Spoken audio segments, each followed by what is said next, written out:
हम capital and drawing के बारे में जानेंगे। सबसे पहले आपको ये पता होना चाहिए कि कैपिटल का मीनिंग जानने से पहले कि बिजनेस में अकाउंट में बिजनेस और बिजनेस को स्टार्ट करने वाला जो ओनर होता है दोनों को हम अलग अलग मानते हैं। आप अपने आसपास भी देखिए, सभी दुकानों के नेम्स होते हैं, जैसे कि किराना स्टोर के इनके नेम से मान लीजिए गोकुल किराना स्टोर, तो उसका ओनर अलग है, बिजनेस अलग है। बिजनेस अपना खुद ही बताता है कि उसको कितना प्रॉफिट हुआ, लॉस हुआ। जो भी प्रॉफिट लॉस होता है वो सब क्या होता है, बिजनेस का। हम ये मान के चलते हैं अकाउंट में कि हमने ओनर से पैसे क्या है उधार लिए बिजनेस से शुरू करने के लिए, इसलिए ओनर ने जो बिजनेस से हमें उसे पैसे उधार लिए, हम उसको उस पर क्या देते हैं, इंटरेस्ट। जैसे आप बैंक से पैसे उधार लेते हो, बैंक को आपको इंटरेस्ट देना पड़ता है, इसी तरह हम ओनर्स को भी क्या देते हैं, जो इंटरेस्ट। अब मैं आपको बताती हूँ कैपिटल का मीनिंग क्या है। जो ओनर जिसने जो बिजनेस स्टार्ट किया है तो वो बिजनेस में कुछ पैसा लगाएगा, कुछ गुड सामान लेके आएगा जिसका वो बिजनेस करता है, कुछ एसेट्स लाइक एज फर्नीचर, मेज, ये सब लगाएगा, तो इसे हम क्या बोलते हैं, कैपिटल।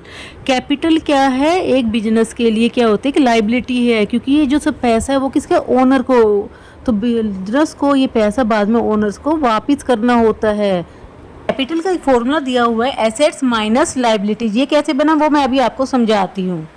मेरे पास बिजनेस में कुछ एसेट्स होती है, एसेट्स यानी संपत्ति। संपत्ति मतलब जो चीज़ हमारी है।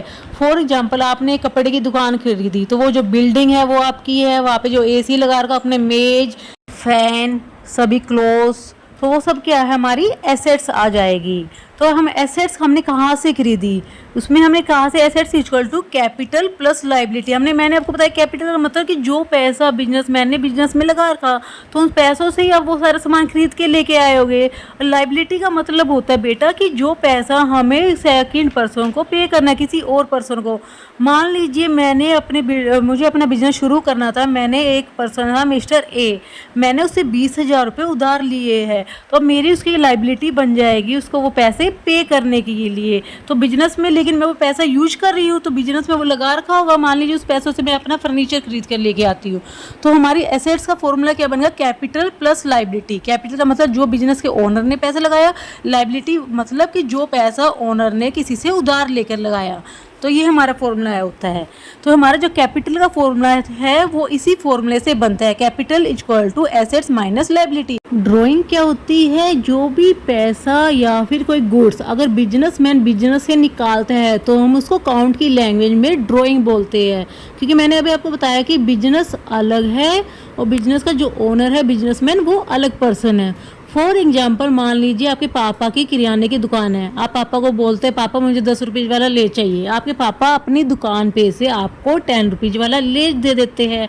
तो ये क्या होगा बिजनेस के लिए, ड्राइंग, क्योंकि आपके पापा ने उसको क्या किया, अपने पर्सनल यूज के लिए यूज किया। तो इसे बिजनेस में जो वो पैसा था, वो गुड्स था, वो कम हो जाएगा, इसलिए ड्राइंग को हम कैपिटल में से लेस करते हैं। आगे जब आप प्रैक्टिकल क्वेश्चन करोगे तो ये आपके लिए आपको ध्यान में रखना है। अगर आप अकाउंट का कंप्लीट सिलेबस की वीडियो चाहते हैं तो मेरे चैनल को सब्सक्राइब करें और वीडियो को लाइक करें, ज़्यादा से ज़्यादा शेयर करें।